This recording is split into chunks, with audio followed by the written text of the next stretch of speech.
La psicología de la Gestalt es una corriente de pensamiento que nace en Alemania entre finales del siglo XIX y principios del siglo XX. El término Gestalt proviene del alemán y puede traducirse como forma, figura, configuración o estructura. La psicología de Wundt planteaba la psicología como algo susceptible al análisis experimental. Consideraba estos aspectos o elementos subjetivos y objetivos y estas componían la experiencia consciente. La Gestalt, por el contrario, considera que la experiencia consciente es fenoménica, ya que está dotada de una configuración que no es posible descomponer y estaba basada en principios como el principio de la totalidad, donde se toma cada componente como parte de un sistema dinámico de relaciones de una manera en la que todo se integra. De ahí sale la gran frase: el todo es más que la suma de las partes y anterior a ella. Y también toma el principio del isomorfismo psicofísico, que defiende la existencia de una relación de correspondencia entre experiencia consciente y actividad cerebral.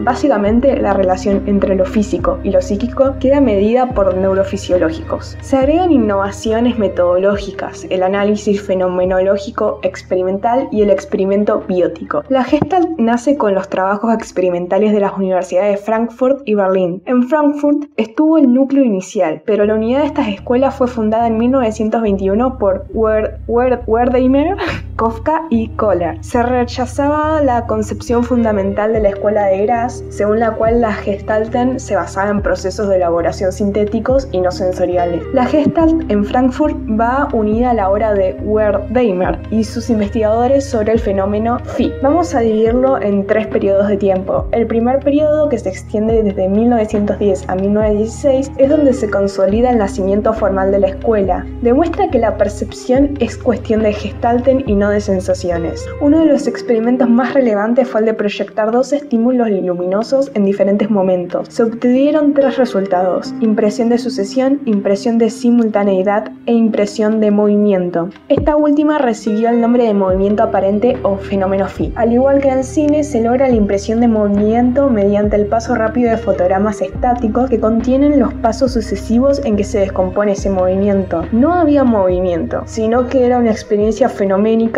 genuina, diferente de la realidad física. Es entonces donde los sujetos experimentales no fueron capaces de distinguir entre movimiento real y movimiento aparente. Esto le condujo a anticipar la hipótesis psicofísica de un campo cerebral correspondiente a la experiencia fenoménica. Wertheimer postuló que la apariencia de un movimiento en el plano psicológico va asociada a un proceso nervioso paralelo en el plano fisiológico. El segundo periodo, que se extiende desde 1916 hasta 1929, se continuó en Berlín. El proyecto sobre el fenómeno phi, iniciado en Frankfurt, donde quedó claro que las leyes de la estructura determinan las propiedades de las partes y no al revés. Los estímulos no determinan la percepción, sino que más bien la percepción configura los estímulos, dotándolos de una estructura y significación. Nuestra percepción, según Rubin, separa el campo perceptivo en 2. La figura es aquella dominante que ocupa el foco de nuestra atención y se destaca con perfiles nítidos en el entorno, mientras que el fondo es aquella más difusa que parece envolver la figura. Las leyes de la Gestalt que expresan regularidades en las organizaciones perceptivas que obedecen a principios generales son la de proximidad, semejanza,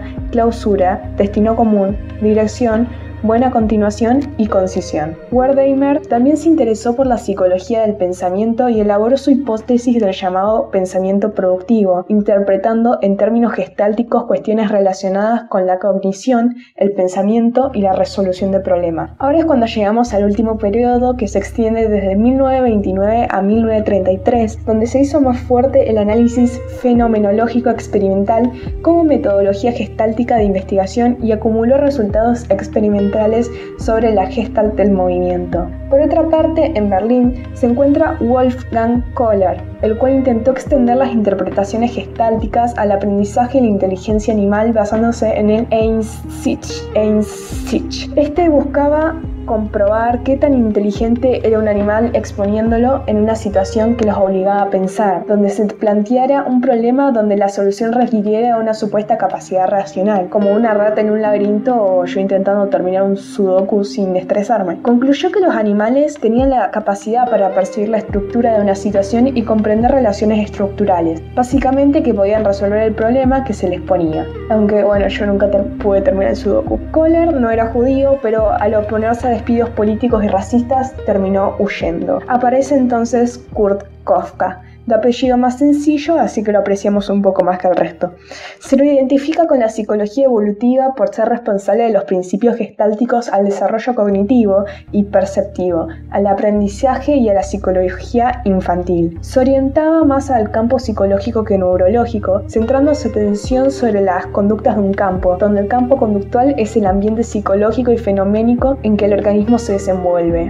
Luego de haber hecho una pequeña revisión general de los parámetros de la historia de la Gestalt, nos gustaría centrarnos en algo particular, que son la terapia Gestalt en el análisis de los sueños. En esta particular instancia de nuestras vidas, en este contexto casi irreal donde el año se ha convertido en una secuencia de constantes catarsis del mundo, es necesario recurrir a interrogarnos qué pasa con nosotros mismos. Es tan natural apartar de nuestra visión los problemas que nos atormentan que logran proyectarse de formas diversas e inconscientes, y consideramos de que es hora de hacerlo consciente. Desde que estamos constantemente despertando en una pandemia, es probablemente común que los sueños cada día se vuelvan más extraños, aleatorios, difíciles y extensos. En esta situación poco favorable es cuando predominan trastornos del sueño, donde impera el estrés, cambio de vida, ansiedad, etc. Donde dormís horas de más para no estar despierto, porque estar despierto es estar haciendo exactamente lo mismo que hiciste el día anterior, y el anterior, y el anterior.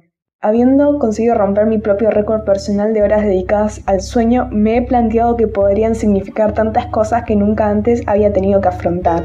En este punto sin retorno, cuando frases tales como la de Fritz Perls nos deja delirando, es entonces cuando dice que el sueño es la expresión más espontánea de la existencia de un ser humano.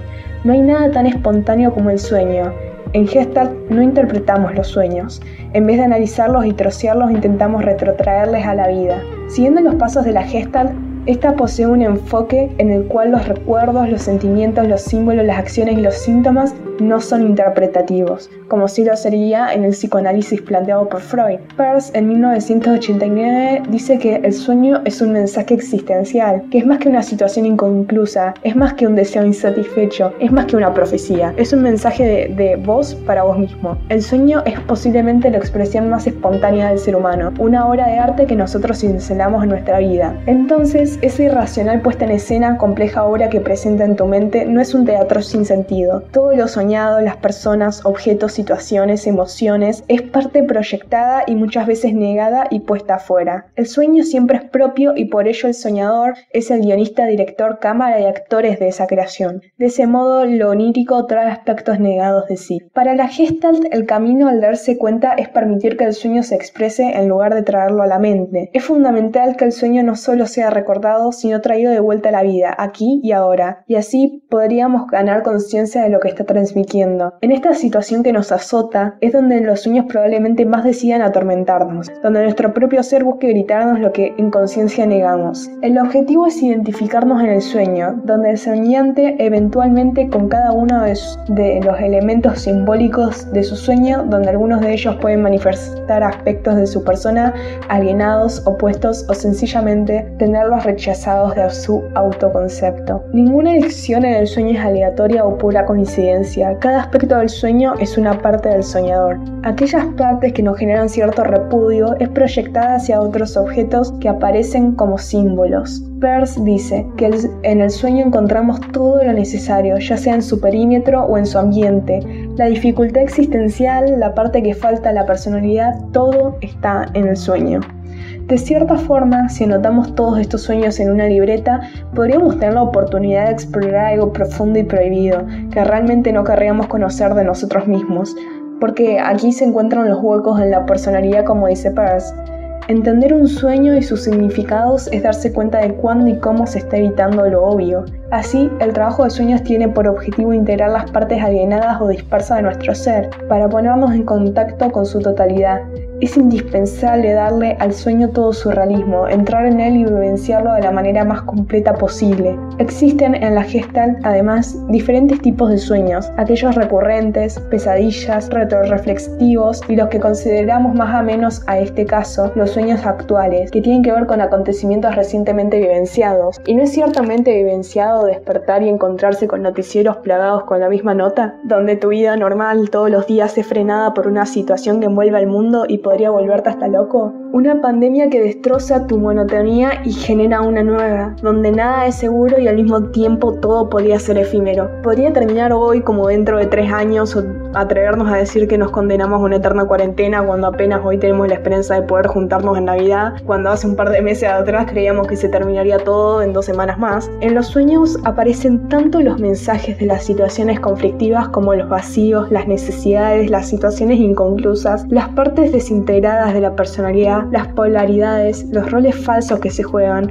la manera como se relacionan, lo que se desea o teme a través de sus proyecciones, la manera como se defiende, los bloqueos que existen en su persona. Cualquier cosa que aparece o que falta en el sueño está en la vida de la persona. Al final del día, el sueño señala directamente lo que se evita para estar completo. La idea principal sobre los sueños en terapia Gestalt es que lo soñado no es ajeno a uno, más bien lo contrario. Para Peirce, los sueños son obras de arte, y al igual que en cualquier producto artístico siempre hay elementos propios proyectados. Trabajar los sueños en Gestalt supone la valentía de querer explorar territorios desconocidos y muy enriquecedores, pero también podrían ser aguas turbulentas para quienes hoy en día sus temores, sus problemas y demás se encuentran aún más en conflicto que en cualquier año normal. Despertar en pandemia, despertar en cuarentena, despertar en el 2020 pareciera ser extrañamente más complejo de lo que nuestro cuerpo y mente esperaría, o tal vez sea el momento indicado para ver qué tan desarmados estamos en este punto cúspide.